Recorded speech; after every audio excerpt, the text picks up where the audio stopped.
But the transition to more localized rule of law will be tricky. That's an understatement right there. We must be rational and help the sheep out as their world crumbles around them.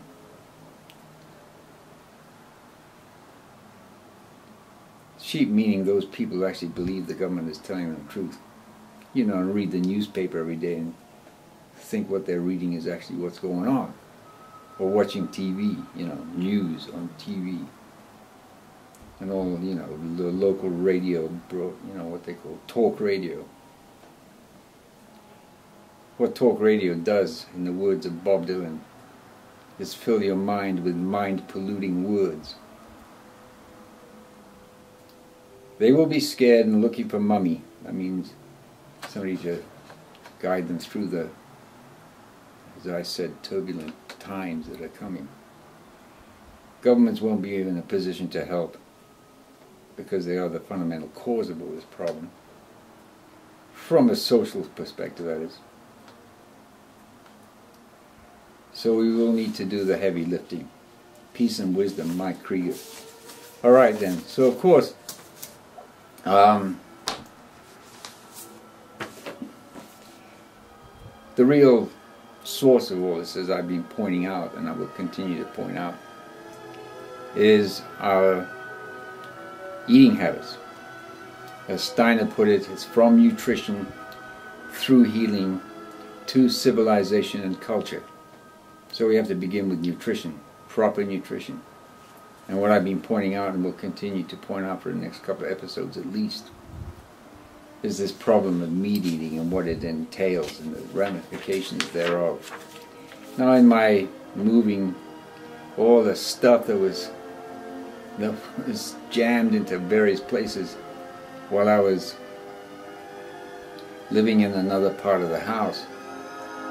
You know, me and my wife, we have our bedroom, but our bedroom was also my study, my entertainment center, my library, etc. And everything was stuffed to the gills in there. But then, since I've been able to move into this room, you know, we had to move everything out and sort things out and so forth. And in the course of doing that, I was fortunate enough to discover this. I hadn't thrown it away. This is from 1989. And it's called Realities 1989, and it is, as it says here, facts exerted from the Pulitzer Prize nominated Diet for a New America, and needless to say did not win the Pulitzer Prize, which is not surprising at all, by John Robbins. It's a great book. It came out that time, and I read it around about that time.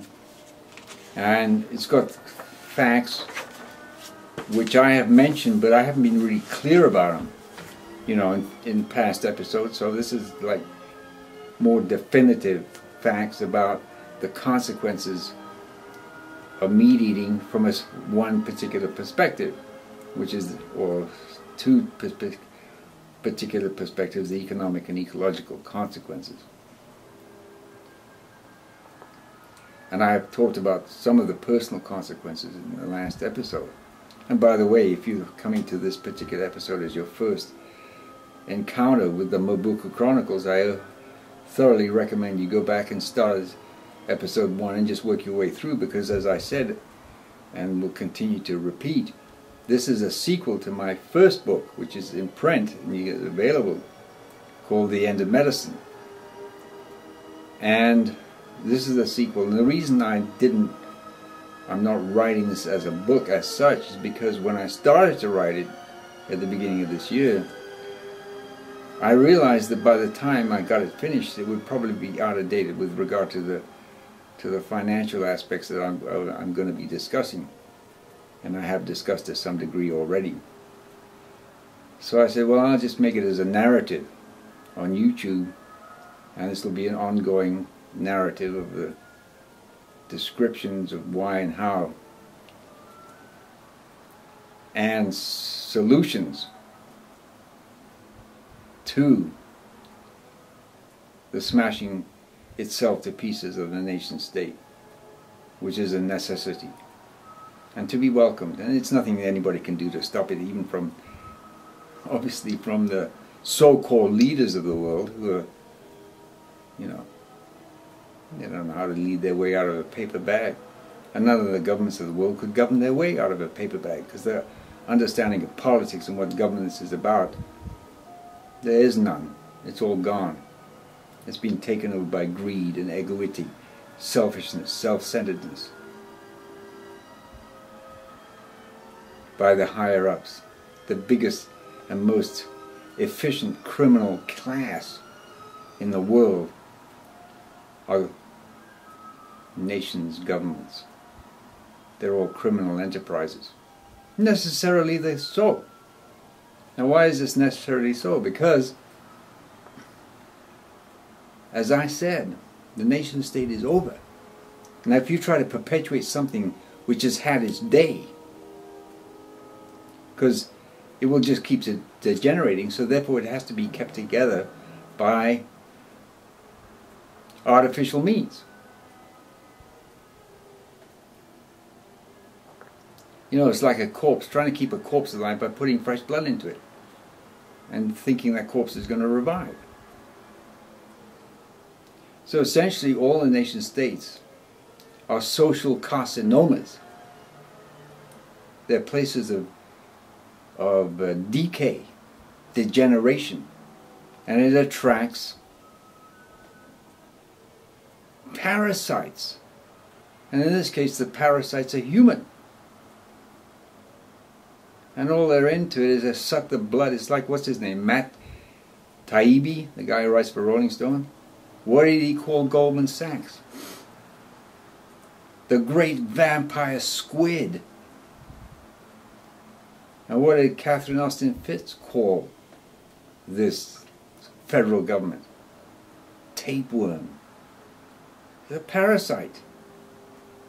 And it attracts the scum. You know, it's like that immortal phrase from Hunter Thompson, who passed away.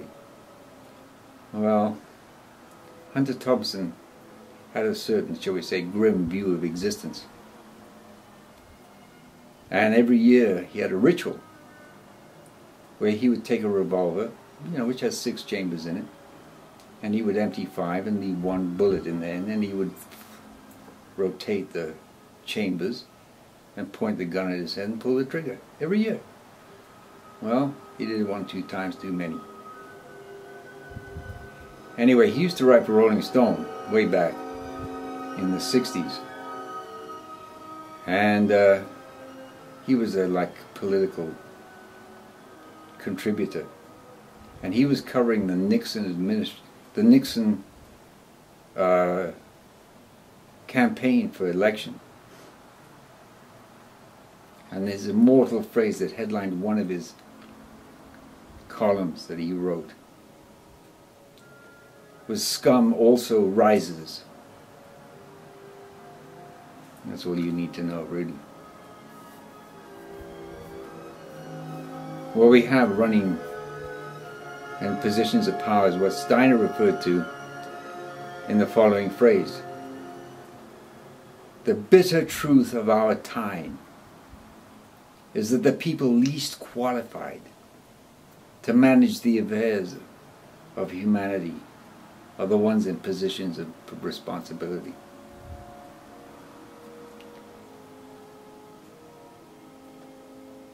And that's a fact. And it was re-echoed or re-amplified last week by some writer on Zero Hedge, who said that the people running and managing our government, bureaucracies, and media and medical system are sociopaths.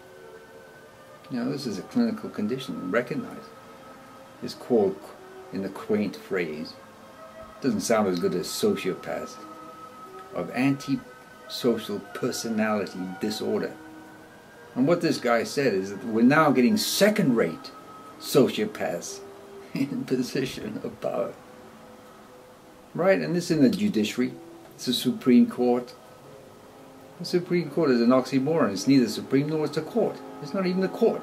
It's just a rubber stamp. To rubber stamp whatever political expediency requires.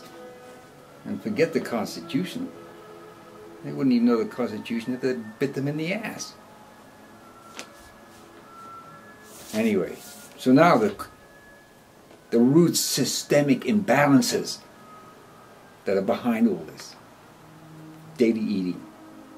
So now I'm going to go into more of the problems of meat eating. And this will probably carry over because I got a lot to say about this. And I've said plenty so far. And if what I'm about to say doesn't make you totally reject the eating of meat on a regular basis, then nothing will. Alright, so here we go. Human population of the United States, 204. This is 1989.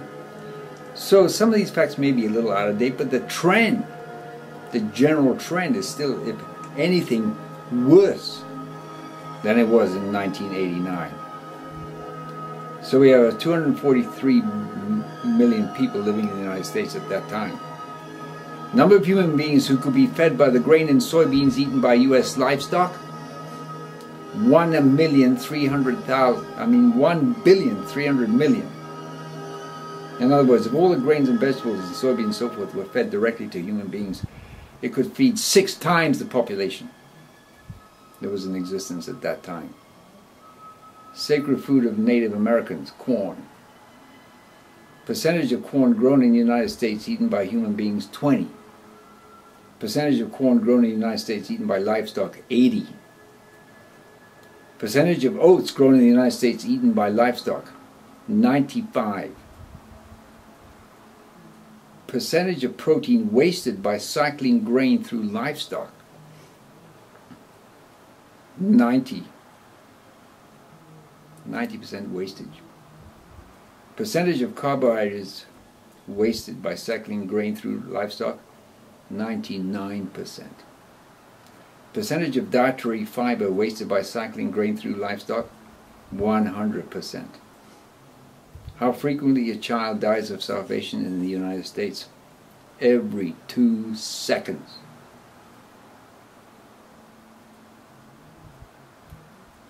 Per pounds of potatoes that can be grown on 1 acre of land, 20,000. Pounds of beef that can be produced on 1 acre of land, 165. Pounds of beef, 1 acre of land, 165 pounds. Percentage of U.S. agricultural land used to produce beef, 56%. Pounds of grain and soybeans needed to produce 1 pound of feedlot beef, 16. Pounds of protein fed to chicken to produce 1 pound of protein is chicken flesh, 5. Pounds of protein fed to hogs to produce 1 pound of protein is hog flesh, 7.5 pounds. Number of children who starve to death every day, 40,000. Number of pure vegetarians who can be fed on the amount of land needed to feed 1 person consuming meat-based diet, 20. In other words, if we all ate whole grains and vegetables as our staple food, 1 acre of land could support 20 times as many people as 1 acre of beef. So we don't have a population problem. We have a resource mismanagement problem. Because as I mentioned earlier, in an earlier episode, right now with the profligate, wasteful mismanagement of resources of the daily lifestyle of most people living in this world, it takes 1.5 planet Earths to support that. That's obviously unsustainable. Now, do you think the governments of the world are going to start implementing policies to support eating whole grains and vegetables as your staple food? I don't think so. So we have to take the governments of the world out of the hands of government by governing ourselves. And we start doing that by eating whole grains and vegetables. And we think, let the governments crumble around our ears, because that's what they deserve. And it's happening anyway.